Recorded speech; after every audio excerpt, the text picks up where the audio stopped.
Hello and welcome to the Commander's Quarters, your Magic the Gathering source that helps you command your budget. This show and episodes like this one are possible thanks to viewers like you. If you're looking for an easy way to help support this show, make sure that you like, share, and subscribe. Also, hit that bell notification icon so you don't miss any new episodes. You can also go check out our playmats and other merchandise at thecommandersquarters.com. We also have a ton of brand new t-shirt designs in stock, so make sure you check out those as well. Another easy way to support this show is with our TCG Player affiliate links. So whether you're buying a deck or individual cards, you can use this general link right here or one in the description. And the final way that you can support this show is by supporting us directly by becoming a patron. There are many benefits to being a patron, and I truly couldn't do this without all of their support. Hey everyone, Mitch coming in for the Commander's Quarters studio. Welcome to the show.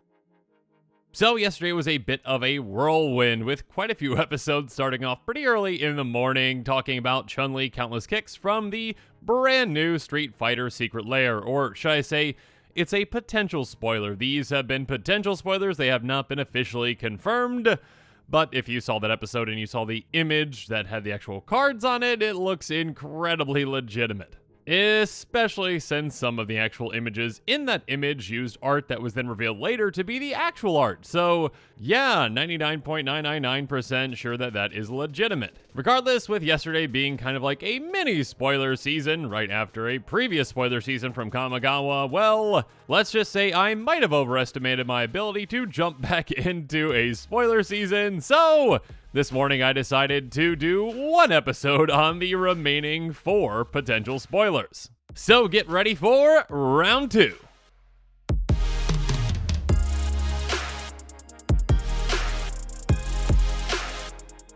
So first up, let's talk about Ryu World Warrior. Ryu is a 2/4 human warrior that costs 2 and a white. He has training, which means, again, whenever this creature attacks with another creature with greater power, put a +1 counter on this creature. And then he's got Hadouken, pay 4 and a red, untap, discard a card, Ryu World Warrior deals damage equal to his power to any target. If excess damage was dealt to a creature this way, draw a card. So obviously, Ryu cares about his power, so yeah, that training can come into play if you're attacking with creatures with greater power. Ryu is going to, well, be trained by those creatures, I don't know, however you want to say that, and get a counter on him to gain more power. And then while attacking, well, as long as you don't give him vigilance or something like that, he's going to be tapped, so you can utilize the token by paying 4 and a red and untapping to discard a card to ping something. So you can, in a way, somewhat utilize this ability in a tricky way to protect Ryu during combat. You might be able to discard a card to take out the creature that is going to block or that is blocking Ryu. But of course, outside of combat, you can also utilize this ability as long as you've got ways to actually tap Ryu. Now, when you are pinging creatures with this ability again, as long as you're dealing excess damage, you can draw cards, which is just a nice additional benefit. But again, keep in mind that you don't actually have to ping creatures with this ability. You can ping anything, including your opponent's faces, which is just lovely. Now, at first glance, in my opinion, 4 to red is quite a steep price to ping something based on power, but, you know, I mean, obviously, if you can give more and more power to Ryu, you can ping stuff for a ton. Obviously, at the end of the day, you're going to want to make it more worth it than just pinging something for 2. So yeah, make sure you grow Ryu's power throughout the game to actually make this worth it. So, some first cards I want to bring up that you should be considering for a deck built around Ryu are cards like Springleaf Drum, Blackblade Reforged, and Bone Horde. Springleaf Drum is an artifact for 1 that has tap an untapped creature you control at 1 mana of any color. So this can actually benefit your commander in multiple ways. I mean, first up, you can utilize this, obviously, to tap Ryu, so you don't actually have to send Ryu into combat, attacking, to actually get him tapped. And of course, at the exact same time, by utilizing Ryu in this way, you can, add a mana, which you can utilize to activate that ability. There are definitely other ways to tap Ryu outside of combat, but this is definitely a very effective one. And of course, there are other ways to actually reduce the ability cost, like with something like Zerta, so consider that as well to make sure that, well, Ryu's ability can be utilized more often and it's cheaper. Next up, Blackblade Reforged is definitely a card that can really help Ryu out. It is an equipment that says equipped creature gets +1/+1 for each land you control. So obviously this can be a big immediate boost to your commander. And obviously, yes, you can grow Ryu's power through training, right? Like with attacking with a bigger creature over and over and over again, but that can take quite a bit of time, so instead just hand Ryu a sword. And that's apparently how this works. But yeah, growing Ryu's power, even by say +5/+5 with this, can be a fantastic way to essentially, well, probably be able to take basically any creature out on the field, and again, basically guarantee excess damage as well, or, just give you more damage to actually smack your opponents in the face with. Obviously, there are plenty of fantastic pieces of equipment out there. I mean, like, Bone Horde is another one that can really help you out. It says equipped creature gets +X/+X for X the number of creature cards in all graveyards. So the more creatures that you take out with Ryu, the bigger Ryu gets, and yeah, I mean, this can definitely help you out in a lot of situations. And also, just keep in mind, that actually if you do want to attack with Ryu to get him tapped so you can utilize that ability, growing his power and toughness is definitely a way that you can protect him in combat as well. And you also might want to consider cards like Gratuitous Violence, Grafted Exoskeleton, and Containment Construct. Gratuitous Violence is an enchantment that says if a creature you control would deal damage to a permanent or player, deals double that damage to that permanent or player instead. So obviously, doubling up your damage can help you out a lot with Ryu, especially if you are combining that again with some equipment that can actually pump Ryu's power. This can become incredibly deadly incredibly quickly. And speaking of deadly, well, Grafted Exoskeleton says equipped creature gets +2/+2 and has Infect. So this obviously helps Ryu out in multiple ways, pumping his power to help him dish out more damage and turning his damage into Infect. So then all you have to do is get Ryu's power up to 10, and then Ryu's ability becomes a one-shot KO on any opponent. And obviously that's not going to be too hard. Even if you just have, say, Blackblade Reforged on Ryu, you just need to get, 6 lands in play to get Ryu to +6/+6 in total, because it already gets the +2/+2, plus the 2 power. Yeah, that can be a great way to take your opponents out. Other kinds of cards that you might want to consider, though, are ones that deal with discarding and give you benefits for doing so, like Containment Construct. This brand new card from Kamigawa Neon Dynasty is a fantastic one. It says whenever you discard a card, you may exile a card from your graveyard. If you do, you may play that card this turn. So instead of losing out on the value of that card, you then can just still utilize it. And again, yes, you have to pay for Ryu's ability, but let's say, you're discarding a land with that ability, then you can just, play that land as your land for turn. So yeah, definitely a fantastic card and one to consider for a commander that discards pretty consistently.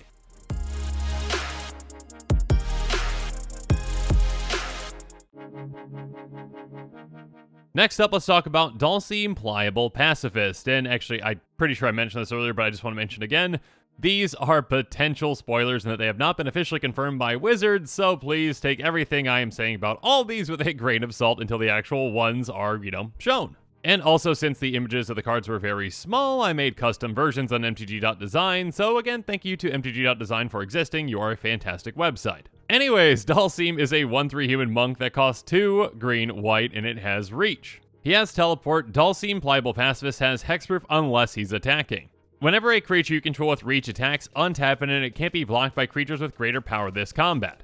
And also, Fierce Punch. Whenever one or more creatures you control deal combat damage to a player, draw a card. So there's actually quite a bit going on here with this Selesnya commander. First up, if you aren't attacking with Dhalsim, he is very much protected having hexproof, so you can still target, but your opponents can't. Secondly, he basically gives your creatures with reach, which obviously includes himself, a form of pseudo-vigilance by untapping, and then also kind of skulk as well. So your low-to-the-ground creatures with reach are going to be hard to block, and obviously they can stay back for blocking too. And of course, on top of that, whenever you do hit other players, you get to draw a card. Now, it says one or more creatures, so you're only going to be drawing one card for each player that you hit, but still, that can be fantastic card advantage each turn. So obviously, if you go about trying to hit all players on each turn, you're drawing, 3 cards with 3 opponents? So yeah, that can really help you out throughout the game. So obviously, the first kind of creatures to consider for this kind of attack are going to be creatures with reach, like Stone Coil Serpent. It's a 0/0 snake that costs X and it has reach, trample, protection, multicolored, and it enters the battlefield X+1 counters on it. And yeah, with this one being pretty flexible, you probably want to keep it pretty low to the ground still, just to make sure that it can actually get through on your opponents again with that, pseudo skulk. Now, outside of creatures with reach, you might also want to consider other low-to-the-ground evasive creatures like, Healer's Hawk or Soltari Foot Soldier. Because keep in mind that your commander does say, whenever one or more creatures you control deal combat damage to a player, draw a card. It does not specify that those creatures need reach. So again, although it doesn't, give those creatures, pseudo-vigilance or, basically skulk, as long as you can get them through, you're still going to be gaining card advantage from that. And obviously, something like Healer's Hawk also has lifelink, on top of flying, so it's evasive, and it can gain you some life throughout the game. And another low to the ground creature like Soltari Foot Soldier is just a 1/1, but it does have Shadow, which basically just equals unblockability since it can only be blocked by creatures with Shadow. And there aren't too many creatures with Shadow that get played in Commanders, so yeah, essentially, although it can't block, except for creatures with Shadow, you're going to be able to get it through consistently. Now, when it comes to utilizing creatures with Reach, though, you can utilize them in some pretty interesting ways with something like a Cryptolith Rite. It's an enchantment for 1 and a green, and it says creatures you control have tap, add 1 mana of any color to your mana pool. So again, you can essentially, still attack with your creature with Reach, and then it's going to untap, and then you can tap for mana if you really want to, maybe for some kind of a combat trick. Which can be incredibly effective, after your creatures are already getting through and are about to sign combat damage, since they're, small at first, and then they can get through because of that, skulk, essentially. You cast something like Vitalizing Wind, which is an instant for 8 in a green, and it says creatures you control get +7/+7 until end of turn. So instead of just getting, maybe 1 damage through per each of your creatures, you are getting a ton of damage through, what, in this case would be 8. So obviously that can be a fantastic way to take out a few opponents out of nowhere. And of course, you can also utilize other cards like Toski, Bearer of Secrets, that, benefit you from hitting your opponents as well. Toski says, whenever a creature you control deals combat damage to a player, draw a card. So this one does not have a limitation of 1 or more, so it benefits you for each creature hitting your opponents. And yeah, this can give you an incredible amount of card advantage throughout the game on top of what your commander already does. So yeah, a low to the ground, reach, evasion kind of tribal deck is definitely something I could see in the works for this kind of a commander.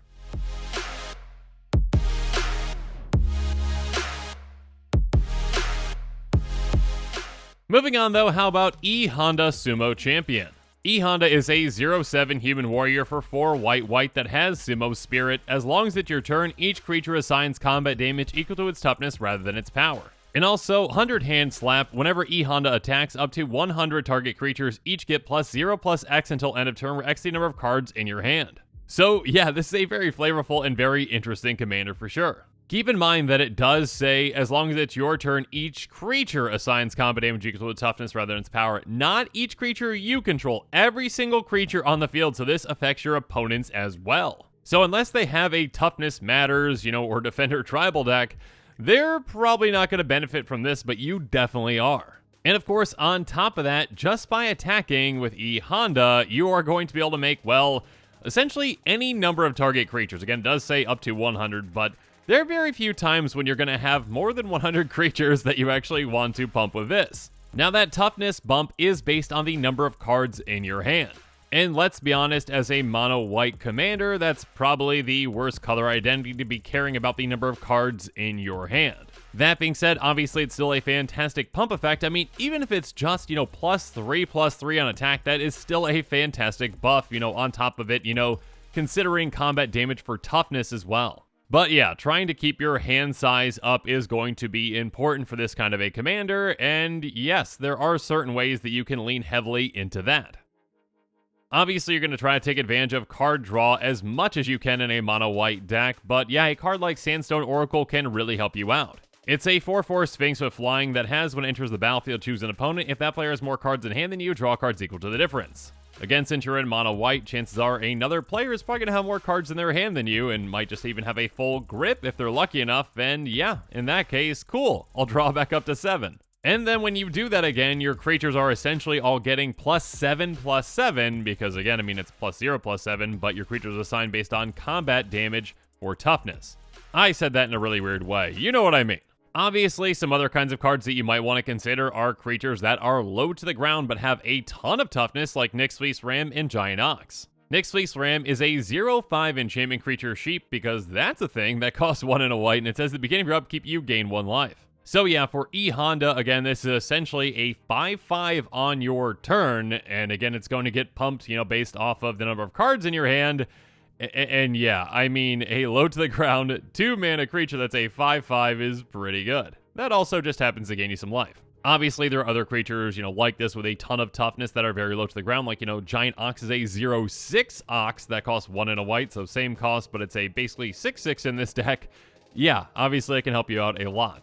Do keep in mind, though, again, on your opponent's turns, though, they are not going to have, essentially any power. They already don't have any power, but you're not assigning damage based on toughness during your opponent's turns. But yeah, maybe with this deck, you also want to focus on some evasive creatures as well, like maybe a Serra Ascendant. It's a 1/1 human monk with lifelink that has as long as your life is 30 or more. Saraceni gets +5/+5 and has flying. So, okay, maybe this is a cheap example of a flyer because it doesn't always have flying, but when it does, it's a 6/6 with lifelink that has flying for just 1 mana. And then, of course, obviously, you know, when you attack with E-Honda, you can pump it based on the number of cards in your hand too, so have fun with that. Obviously, you can also help get creatures through or protect your commander with something like Mother of Runes, a very fantastic low-to-the-ground creature. She's a 1/1 that has tap target creature you control gains protection from the color of your choice until end of turn. Again, by getting creatures out quickly and by being able to keep your cost of creatures down to a minimum, you can utilize your mana for other things. Again, as I mentioned earlier and keep mentioning, well, mono white tends to struggle with card draw, but there are certain kinds of artifacts out there that can help you with card draw, but might require mana and mana again to keep drawing you cards throughout the game. So resource management is definitely something you need to consider when building around a commander like this. And another thing to definitely consider with this kind of a commander is that you probably want to give your team vigilance as well with something like Brave the Sands. It's an enchantment that says creatures you control have vigilance, and each creature you control can block an additional creature each combat. This allows you to be very aggressive with your creatures. Again, you can swing out your creatures, are going to be, pretty buff again, based off their toughness and, getting pumped based on the number of cards in your hand as well. But now you can also keep them back for defense too, which again, they're going to be pretty good at because they have a ton of toughness. So yeah, overall, a very interesting mono white commander for sure.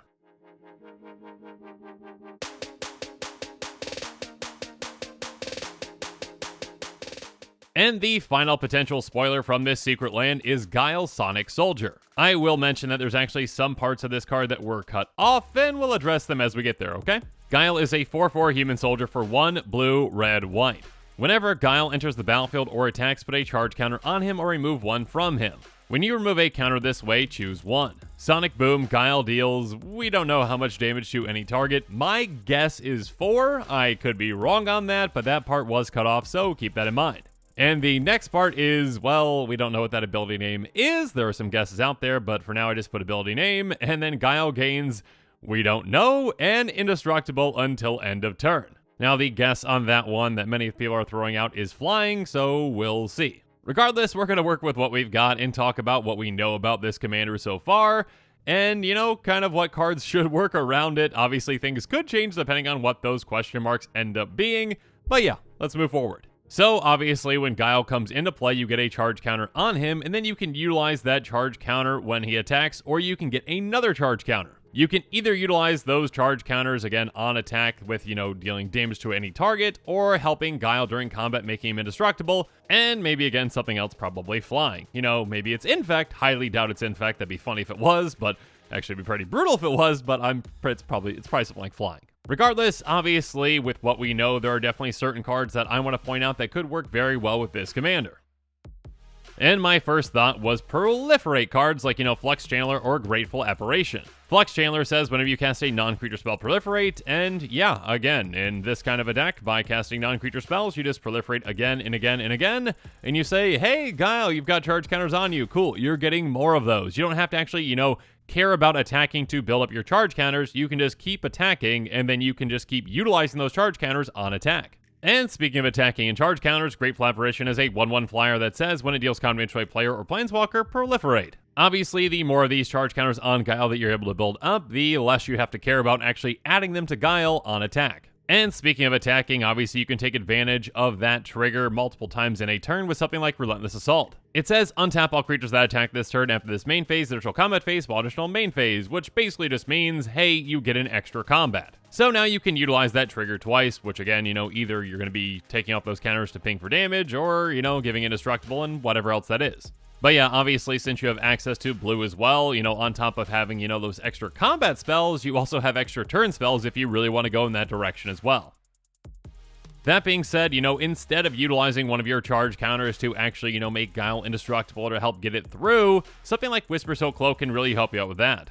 It's an equipment that has equip too, and it says equipped creature can't be blocked and has Shroud. So yeah, by making Guile unblockable, you don't have to worry about, actually putting him in danger when you send him through, and you can just take advantage of those charge counters being built up on him to, probably ping some things. But of course, if you do want to make Guile indestructible, and I pretty much mentioned this with any commander that can either become indestructible or is inherently indestructible, you can really take advantage of Wrath spells like Wrath of God. It's a very simple spell that says destroy all creatures that can't be regenerated. So yeah, basically wipe the board of every other creature and your commander is going to stay in play. And of course, you might want to consider ways to help your commander dish out more damage, whether that's in combat or, obviously by taking off that charge counter to ping something for, I'm guessing it's 4. I could be very wrong. It might not be 4. Maybe it's 2.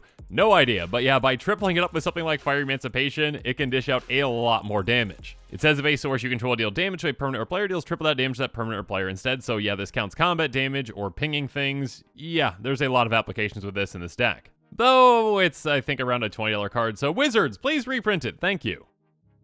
But yeah, I hope you enjoyed round 2, and again, I just want to reiterate, these are at this point potential spoilers. They have not been confirmed to be the actual cards, so please keep that in mind. Though again, I do want to say that they look incredibly legitimate, and I am 99.999% convinced that they are the actual cards. That being said, as I keep saying on these episodes, if you do like, say 1 or maybe even 2 of these, commanders, but you don't really like the rest of them, you should never feel pressured to buy a secret lair such as this one. If you want to buy the whole secret lair and you don't get all the cards, great, but if you maybe only want one of the cards, there are magic versions of these cards coming out in 6 months or so, I believe. I mean, they're definitely coming out at some point. I'm not sure exactly what the timing is again. I believe it's 6 months. Please correct me below in the comments if I'm wrong on that. And I'm sure there are going to be players out there that either don't want to wait for the secret lair or don't want to wait for the actual magic versions of the cards and are really excited about, it's building around some of these commanders right away. And in that case, those players might ask their playgroup if it's okay if they just do that. They build around these commanders right away and maybe they proxy the commander. There are plenty of playgroups out there that are completely fine with that. And again, all you have to do is ask. Commander is a social format, so just talk. And with that, the show is coming to a close, so it's my turn to hear from you. So in the comments below, let me know what your thoughts on this episode are. And as always, thanks again and have a good one.